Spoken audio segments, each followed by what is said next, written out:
হীরা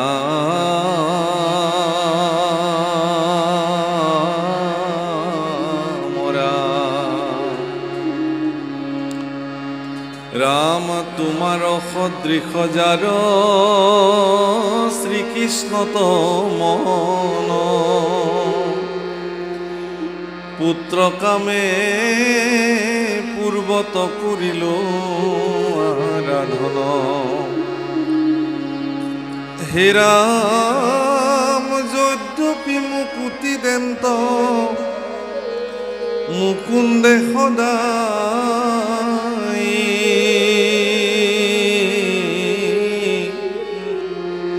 তাকনবান ছিল পূর্বে পুত্র আশাই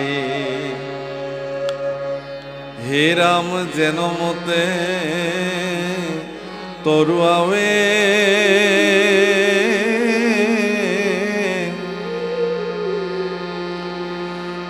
আৰ সংসাৰৰ ক্লেশ মোক মহামুনি দিয় এহি উপদেশ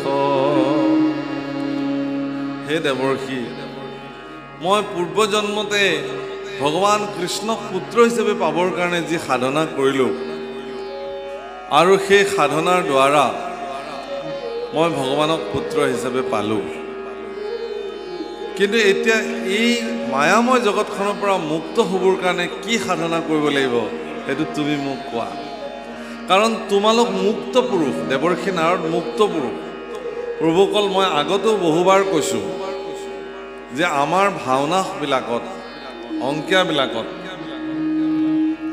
দেৱৰ্ষি নাৰদৰ চৰিত্ৰ যি ধৰণে উপস্থাপন কৰা হয় দৰাচলতে দেৱৰ্ষি নাৰদৰ চৰিত্ৰ সেইটো নহয় অত্যন্ত টুটুকীয়া এটা ধেমেলীয়া কৌতুক চৰিত্ৰ হিচাপে আমি দেৱৰ্ষি নাৰদক উপস্থাপন কৰিবলৈ যত্ন কৰোঁ যে আমুকে বৰ ধুনীয়া নাৰদ গায় দেই চাবচোন ধুনীয়া নাৰদ গায় মানে কিমান ফটুৱামি কৰিব পাৰে নাৰদৰ চৰিত্ৰ লৈ কিমান ধেমালি কৰিব পাৰে সেইটোৱে ভাল নাৰদৰ চৰিত্ৰ বুলি আমি ভাবি লওঁ কিন্তু মোৰ এটা বিনম্ৰ আপোনালোকৰ প্ৰতি নিবেদন যে দেৱৰ্ষি নাৰদৰ চৰিত্ৰ এইটো মুঠেই নহয় পৃথিৱীত বৰিষ্ঠ ভক্তসকলৰ গুৰু দেৱৰ্ষি নাৰদ মহৰ্ষি বেদব্যাসৰ গুৰু দেৱৰ্ষি নাৰদ মনত ৰাখক ধ্ৰুৱৰ গুৰু দেৱৰ্ষি নাৰদ প্ৰহ্লাদৰ গুৰু দেৱৰ্ষি নাৰদ দশপ্ৰচেতাৰ গুৰু দেৱৰ্ষি নাৰদ এনেকুৱা বৰিষ্ঠ যিবিলাক ভক্ত জগতত আছে সেই প্ৰত্যেকৰে গুৰু দেৱৰ্ষি নাৰদ ঈশ্বৰৰ আজ্ঞা গতিকে দেৱৰ্ষি নাৰদ এজন সাধাৰণ পুৰুষ নহয় গতিকে দেৱৰ্ষি নাৰদ যদি ইমান পাতল আৰু উতনুৱা হয় তেতিয়াহ'লে তেওঁ কেনেকৈ ইমান গভীৰ আসন এখনত গুৰু আসনত অধিষ্ঠিত হৈ থাকে দেৱৰ্ষি নাৰদ ভব্য গব্য দেৱৰ্ষি নাৰদৰ আটাইতকৈ মন কৰিবলগীয়া চৰিত্ৰ এইটোৱেই যে দেৱৰ্ষি নাৰদ সদায় সত্যনিষ্ঠতাৰ ভিত্তিত তেওঁ প্ৰতিষ্ঠিত হৈ থাকে যি কয় হুবহু সঁচা কথাখিনি য'ত ক'ব লাগে কৈ দিয়ে সেইকাৰণে আজিও দেৱৰ্ষি নাৰদৰ জন্মদিনক বিশ্ব সংবাদ দিৱস হিচাপে পালন কৰা হয় অৰ্থাৎ দেৱৰ্ষি নাৰদ বিশ্ব ব্ৰহ্মাণ্ডৰ প্ৰথমগৰাকী সত্যনিষ্ঠ সাংবাদিক দেৱৰ্ষি নাৰদ বিশ্ব ব্ৰহ্মাণ্ডৰ প্ৰথমগৰাকী সত্যনিষ্ঠ সাংবাদিক সঁচা কথাখিনি হুবহু আহি পেলাই উপস্থাপন কৰি দিয়ে বাছ ইমানখিনি তাকে আমি ভাবোঁ কি যে লগোৱা খচুৱা কৰি এনেকুৱা গাঁৱৰ কিছুমান মানুহ যে থাকে তেনেকুৱা অৱস্থালৈ দেৱৰ্ষি নাৰদক আমি লৈ যাওঁ দেৱৰ্ষি নাৰদক কৈছে তুমি মুক্ত পুৰুষ হে দেৱৰ্ষি তুমি মোকো মুক্ত হ'বৰ কাৰণে ৰাস্তা দিয়া অৰ্থাৎ ভগৱান শ্ৰীকৃষ্ণৰ পিতৃ বসুদেৱেও দেৱৰ্ষি নাৰদক আজি গুৰু মান্যতা কৰিছে আৰু তেওঁৰ পৰা ৰাস্তা বিচাৰিছে এই জাগতিক জগতৰ পৰা কেনেকৈ মুক্ত হৈ যাব পৰা যায়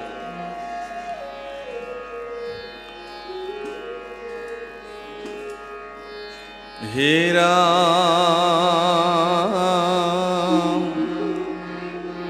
ৰাম যেন মতে তৰুৱাৱে সংসাৰৰ ক্লেশ মুকমহা মুনি দিও সেহি উপদেশ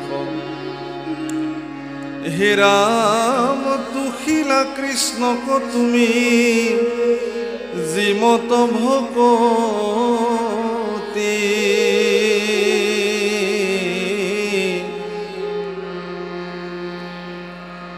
আমাক শিখায়ো তাক সমস্তে সম্প্ৰতি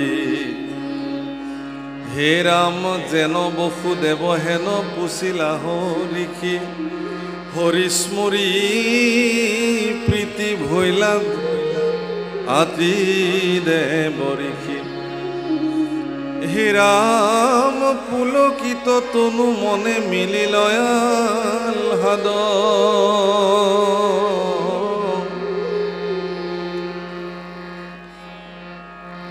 পাছে বসুদেৱক কৰিলা সাধুৰ পাদ ইমান সমৃদ্ধি দ্বাৰিকাৰ সমৃদ্ধি ধন সম্পত্তি ঐশ্বৰ্য বিভূতি পুত্ৰ দ্বাৰিকাধীশ সেইবিলাকত ভোগ বিলাসী মত্ত হৈ থাকিব পাৰিলেহেঁতেন কিন্তু বসুদেৱৰ ইচ্ছা নাই কেলে বসুদেৱে জানে যে এইবিলাকৰ প্ৰয়োজন নাই প্ৰয়োজন কি আমাৰ গোৱালপৰীয়া ভাষাত প্ৰতিমা পাণ্ডে খুব ধুনীয়াকৈ গাইছে একবাৰ হৰি বলো মন ৰচনা মানৱ দেহেৰ গৈৰব কৈৰনা একবাৰ হৰি বলো মন ৰসনা মানব দেহেৰ গৈৰব কৈৰনা ৰচনা মানে জিভা সেই জিভা এবাৰ হৰি বোলাচোন মাত্ৰ এবাৰ বুলি চোৱা তোমাৰ ইখন জিভাত যে কিমান ৰসগোল্লা দিলা কিমান বিচাৰি বিচাৰি মিঠাই খালা কিমান অন্ন ব্যঞ্জন অকমান জ্বলা কম হোৱাহেঁতেন বেছ হ'লহেঁতেন অকমান নিমখটো বেছি হোৱাহেঁতেন আৰু ভাল হ'লহেঁতেন এনেকৈ জুখি জুখি জিভাখনক এনেকুৱাকৈ লাই দিলোঁ এটা সময়ত ডাক্তৰে ক'লে আপুনি আজিৰ পৰা আমুক আমুক আমুক আমুক নাখাব দেই খালে আপোনাৰ দিগদাৰ আছে হে ভগৱান কি পাল্লাত পৰিলোঁ সেই জিভা তই ইমান সোৱাদ সোৱাদ বুলি এইবোৰ খালি এতিয়া খা তই ইচ্ছা কৰিলেও তোক মই দিব নোৱাৰোঁ খুব মনটো মাৰি পেলাই কয় আৰু মোৰ চাহত চেনি নিদিব হ'ব দিয়ক গোল্লাটো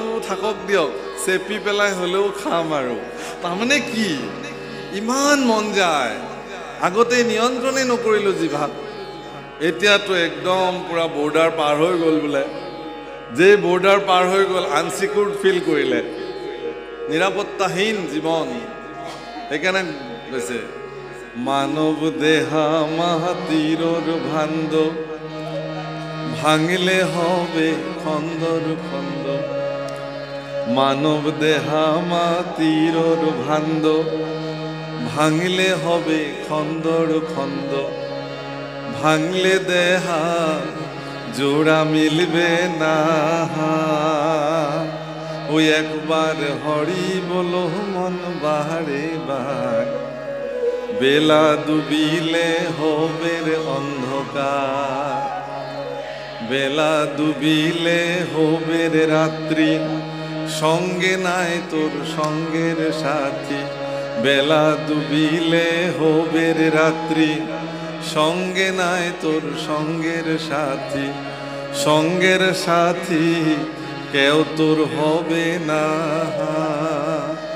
ওই একবার হরি বলো মন রসনা মানব দেহের গৈরব কৈরহনা এই মানৱ দেহা মাটিৰ ভাণ্ড প্ৰভুসকল ভাঙি গ'লে গ'ল ইমান ধুনীয়াকৈ ঘৰটো সাজিলোঁ গোটেই জীৱন কষ্ট কৰি উপাৰ্জন কৰি মিস্ত্ৰীক তাগিদা দি দি একদম মেচিয়ৰ্ড চেগুন কাঠৰ পালেং বনালোঁ গাত দি পাৰিলোঁ ৰজাৰ নিচিনা টোপনি যাওঁ এদিন সিখন বিচনাতে টোপনি শেষ হৈ গ'ল চিৰনিদ্ৰা নিশ্বাস বন্ধ হৈ গ'ল মিস্ত্ৰীক গালি পাৰিছিলোঁ সাৱধান বিচনা যাতে কেৰ কেৰ মেৰ মেৰ নকৰে মই শুম তাতে, মই থকালৈকে ভালে থাকিব লাগিব। বিচনা যেনে বিচনা প্ৰভু তেনেকেই থাকিল, শৰীৰটোহে ভাঙিল তাতে, চিৰদিনৰ কাৰণে গ'ল। এতিয়া সকলোৱে হায়ৈ বিয়ৈকে কান্দিছে, মোৰ মানুহজনীও কান্দিছে, বাগৰি বাগৰি কান্দিব। আই ঐ, মানুহজনে বৰ কষ্টকে ঘৰটো সাজিছিলে অ'। আই, কান্দিব নালাগে আৰু, এইটো দেহত একো নাই, এতিয়া বাহিৰলৈ লৈ আহক। বৰ কষ্টকে মানুহজনে ঘৰটো সাজিছিলে, অকণমান থাকিবলৈ দিয়ক। নাই নাই, ঘৰটো নষ্ট হৈ যাব, সোনকালে বাহিৰলৈ আনিব লাগে। বাৰাণ্ডাটো থবলৈ নিদিয়ে, চোতাললৈ ডাইৰেক্ট। আৰু বেছি সময় চোতালতো থবলৈ নিদিয়ে, সোনকালে নি লেঠাটো শেষ কৰিব লাগে। কি আছে তেতিয়াহ'লে? এবাৰ যদি এই শৰীৰটো ভাঙি গ'ল, মোৰ ঈশ্বৰ, মোৰ পৰম পুৰুষ প্ৰভু ভগৱান আত্মাস্বৰূপে ইয়াত বিদ্যমান হৈ আছে কাৰণেহে ইমান ধুনীয়াকৈ কথা কৈ আছোঁ। যিদিনাখনে বোলে মই আৰু যাওঁ, তোমাৰ তাত মই নাথাকোঁ, সিদিনাখনৰ পৰা আৰু একোৱেই নাই, চব শূন্য হৈ গ'ল। সেইকাৰণে কৈছে, একবাৰ হৰি বলো মন বাহাৰে বাহাৰ, বেলা ডুবিলে হবে ৰে অন্ধকাৰ। মোৰ জীৱনৰ সূৰ্য, উদিত সূৰ্য যিদিনাখন অস্তাচলত বিলীন হ'বলৈ লৈ গ'ল, সিদিনাখন আৰু একো নাই, সিদিনাখন একো নাই। কি বুলি কৈছে? বেলা ডুবিলে হৌবেৰে ৰাত্ৰি, সঙ্গে নাই তোৰ সঙ্গেৰ সাথী। তোমাৰ সংগ আৰু কোনেও নিদিয়ে। বাৰাণ্ডাতে তিনমূৰীয়া হৈ বহি থাকিব লাগিব। ল'ৰা বোৱাৰীক কিবা কথা সুধিলেও অল্পতে উত্তৰ দিব। শাস্ত্ৰত লিখিছে, মই কোৱা নাই, ৩য় স্কন্ধ। আৰু খাবলৈ দিও ক'ব কি যে বুঢ়া খা আৰু সোনকালে মৰ, কি কৰিবলৈনো আছে জগতত, কি কাম আছে? এয়া ৩য় স্কন্ধৰ কথা প্ৰভু ক'ল। বেলা ডুবিলে হবে রে রাত্রি, সঙ্গে নাই তোর সঙ্গের সাথী, সঙ্গের সাথী কেউ তোর হবে না। একবার হরি বলো মন রসনা, মানব দেহের গৈরব গৈর না। আপুনি মানৱ দেহাটোক লৈ গৌৰৱ কৰিব নালাগে। মানৱ জন্মটোক লৈ গৌৰৱ কৰক, দেহাটোক লৈ নহয়। আপুনি যে মনুষ্য জন্ম আপুনি প্ৰাপ্ত হৈছে, সেইটোক লৈ গৌৰৱান্বিত কৰক যে হে ভগৱান, তুমি যে মোক গৰু, কুকুৰ, শিয়াল, গছ গছনি নকৰি পেলাই মনুষ্য জন্ম দিছা, মোৰ ধন্য হ'ল জীৱন। ভাগৱতৰ একদম ১২ স্কন্ধৰ শেষৰ ফালে লিখিছে, কলিযুগ, ভাৰতবৰ্ষ, নৰতনু আৰু হৰিনাম, এই ৪ৰ সংযোগ যদি কাৰোবাৰ জীৱনত প্ৰাপ্তি হ'ল, তেওঁৰ জীৱন ধন্য হৈ গ'ল। আৰু আমাৰতো হৈছে, আমিবিলাকে কলি যুগত জন্ম কৰিছোঁ। যদ্যপি কলি দুখৰ নিধি, তাতে আছে মহাগুণ। কি গুণ? অল্পকালে ঈশ্বৰ স্মৰণ কৰিলে মুক্ত হ'ব পাৰে, কলিৰ গুণ। বাকী ৪ যুগৰ ভিতৰত শ্ৰেষ্ঠ কলিযুগ, এইকাৰণে প্ৰশংসে কলিগ জ্ঞানী সমাজে। আৰু ভাৰতবৰ্ষ পুণ্যভূমি, তপভূমি ভাৰতবৰ্ষ। এই ভাৰতবৰ্ষতে ভগৱানে বাৰে বাৰে বাৰে বাৰে অৱতাৰ লয়। কি বুলি লিখিছে? ধন্য ধন্য কলি কাল, ধন্য নৰতনু ভাল, ধন্য ধন্য ভাৰত বৰিষে,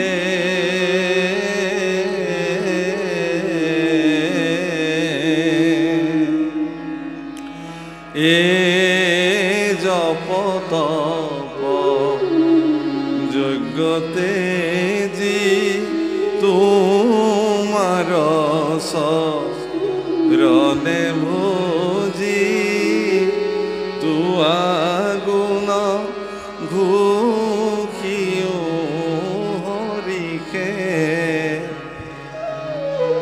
ইমান ধুনীয়াকৈ কৈছে, ধন্য ধন্য কলিকাল, ধন্য নৰতনু ভাল, ধন্য ধন্য ভাৰতবৰী। আৰু সেই ধন্য কলিকালত, সেই ধন্য ভাৰত ভূমিত, ধন্য মনুষ্য শৰীৰ লৈ আপোনাৰ খবৰ জন্ম হৈছে। মাত্ৰ এটা বস্তু সংযোগ কৰিব লাগে, তাতেই আমাৰ হেলা। যামনে শৰণ ল'বলৈ, নামঘৰলৈ যামনে? বহুত বাধা আহি যায় নেকি? কিবা কিবি খাবলৈ মানা কৰিব নেকি? নাখালে কেনেকৈ হ'ব?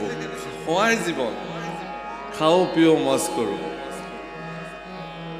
আৰু ক'ৰবাত যাবলৈ বাধা কৰিব নেকি? অকণমান আৰু বৃদ্ধ হৈ লওঁ, আৰু অকণমান বয়স হৈ লওঁ।